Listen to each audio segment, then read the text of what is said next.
तालुक्याचं ग्रामदैवत श्री पोटोबा महाराजांचा आशीर्वाद घेऊन तालुक्याच्या तमाम जनतेच्या आशीर्वादाने भारतीय जनता पक्ष आणि शिवसेना युतीच्या माध्यमातून आज या ठिकाणी आम्ही आमच्या जिल्हा परिषद गटाचे 5 आणि पंचायत समिती गणाचे 10 असे एकूण 15 उमेदवारांचे अर्ज दाखल करण्याच्या निमित्ताने या ठिकाणी रॅली आयोजित केली होती।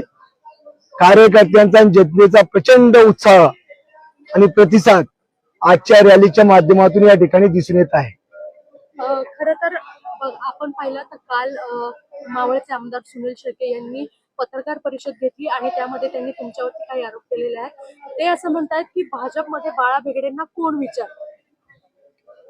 7 तारखेच्या निकालात कळेल आणि राज्याचे मुख्यमंत्री आदरणीय देवेंद्रजी फडणवीस साहेब यांच्याशी असलेला माझा 2010 पासूनचे संबंध त्यांना माहिती आहेत, परंतु मावळच्या जनतेची दिशाभूल करण्यासाठी काहीतरी वक्तव्य करायचं आणि त्याचं त्या ठिकाणी आपल्याकडे फोकस करायचा ही त्यांची प्रवृत्ती आहे।